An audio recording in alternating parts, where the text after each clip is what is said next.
안녕하십니까. 사파 통계 사경원입니다.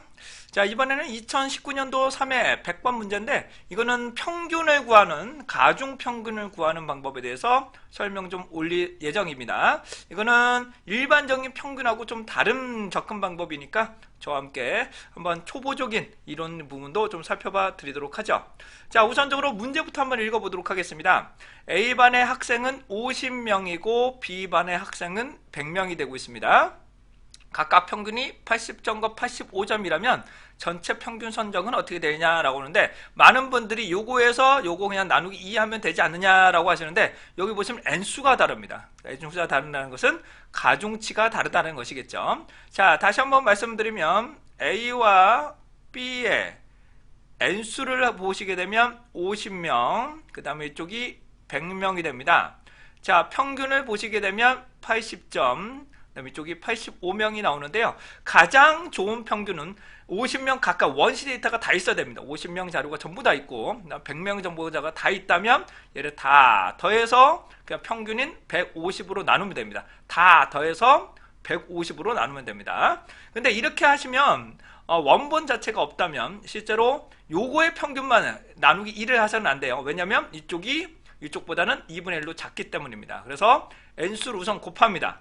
n수를 곱하시게 되면 400, 뭐 아무튼 800, 요 정도 나오네요. 아무튼 요거 더해서 전체 n수인 150으로 나눠야 해당하는 평균을 구할 수가 있게 되는 것입니다. 자, 다시 한번 말씀을 드리겠습니다. 만약에 예를 들어 볼게요. 80, 85의 평균을 구하라고 하시게 되면 일반적으로 어떻게 구하시냐면 80 더하기 85를 2로 나누는 것을 평균이라고 하는 것이죠. 근데 원체 이렇게 계산하셔도 되고요. 2분의 1이라면 가중치가 동일하다면 2분의 1씩 곱하는 겁니다. 뭐라고요? 2분의 1씩 곱해서 더하면 해당하는 가중평균을 구할 수가 있는 것이에요. 만약에 이쪽이 가중치가 0.7이고 여기 가중치가 0.3이라고 가정을 하게 되면 가중치의 합은 무조건 1이어야 됩니다. 가중치의 합인데 해당되는 0.7의 80%, 그 다음에 0.3의 85점을 하게 되면 가중평균을 구할 수가 있게 되는 것입니다. 이 가중치를 곱해서 해당되는 더함은, 이 가중치는 반드시 1이어야 돼요. 그러면 가중평균이라고 해서 얘를 다시 나머지 2로 나눌 필요가 없습니다. 왜? 해당이 되는 가중치를 적용했기 때문입니다. 자, 이해되시죠? 그래서 평균이라는 것은, 우선적으로 다시 말씀드리면 평균이라는 것은 n수가 만약에 70, 80, 75가 있다고 하면 다 더해서 3으로 나눈 방법도 있고 3분의 1씩 곱하신 다음에, 다시 뭐라고요?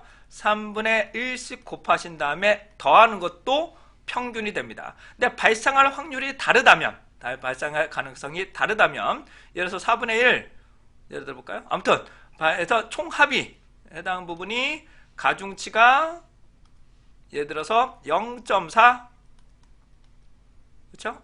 그리고 얘가 70점, 그 다음에 0.5, 뭐 80점, 그 다음에 0.1이 되겠죠? 0.1에 75점이라면 요게 가중평균이 되는 겁니다. 가중평균. 그래서 평균을 확장한 것이 이게 가중평균. 어차피 해당하는 n수만큼 확률을 적용하셔도 됩니다. 이게 눈의 수인 1회부터 나오시는 이런 거죠. 주사위를 던져서 3, 4, 5, 6이 나오는데 가중치가 만약에 다르다면 어떤 건 6분의 1, 어떤 건 3분의 1 그렇게 되면 얘를 곱하시고 더하면 해당하는 눈의 수의 평균을 구할 수가 있는 것이겠죠. 이것을 우리는 가중평균이라고 하는 것입니다. 자, 얘를 구하기 위해서라면 저와 함께 고학용 계산기로 한번 손쉽게 한번 구해 보도록 하겠습니다. 자, 고학용 계산기로 풀어 보실 건데요. 자, A반은 50, 다 온키 누르시고 다시 한번 천천히 한번 해보도록 하겠습니다. 자, 그리고 여기가 좀 안 보여서 제가 조금 이동을 해서 진행을 하겠습니다. 80점. 자, 우선은 셋업에서 컴프로 들어가신 다음에 문제를 한번 풀어볼게요. 자, 분자키로 넣으신 다음에 50명에 85점, 80점이죠? 그래서 50, 우선 가로 놓고 50점 곱하기 50명 곱하기 80점, 그리고 가로 다시 드신 다음에 열어서 다시 할게요. 또 100명에다가 85점을 곱합니다. 맞으시죠? 예. 그 다음에 여기를 뭔다? 50명과 150명, 100명이니까 150명으로 다시 한번 나누게 됩니다. 그러면 3분의 250점, 그래서 는을 누르면 83.333으로 나오죠. 그래서 3번으로 여러분들 가중평균을 구할 수가 있게 됩니다. 전체 평균을 구하기 위해서는 이렇게 가중치를 주해서 풀이하는 방법도 충분히 있다는 것을 몇 번 말씀드리고, 평균의 개념을 한 단계 조금 더 심화가 조금 더 올려드린 겁니다. 그래서 해당되는 가중을 하는 방법도 한번 설명을 드렸습니다. 자, 이상으로 2019년도 3회 문제 전체적인 사회통계 문제까지 다 풀어드렸는데, 이게 사회통계가 좀 많이 어려운 부분도 있었고요. 근데 이런 건 맞춰주셔야 됩니다. 이런 문제들은 맞춰주셔야 여러분 충분하게 한 20개를 맞추셔야, 40개 중에 20개 정도는 맞춰주셔야 그래도 사회통계의 절반 정도인 50점 정도를 보실 수가 있게 되겠습니다. 그 정도가 안정권이고, 나머지는 조사 범문으로 해서 조금 더 점수를 좀 높여주시기 바랍니다. 통계학과시라면 요 사회통계 부분에 조금 더 한 25개 이상은 맞춰주시는 게, 통계학과라면 25개 이상은 맞춰주셔야 되지 않을까 싶어요. 그래서 조금만 공부하시면 기본적으로 25개 쫙 다 하시면 30개까지도 충분히 가능합니다. 자, 이상으로 이런 부분을 좀 말씀드렸는데, 자, 추정과 가설 검정, 그 다음에 기무가설과 대립가설에 대해서 설정하는 거, 분산 분석의 기무가설, 대립가설, 근데 그런 부분은 반드시 이해하시고 여러분들이 준비하셔야 여러분들이 작업형 준비하실 때 좋은 결과를 얻으실 거라고 기대가 됩니다.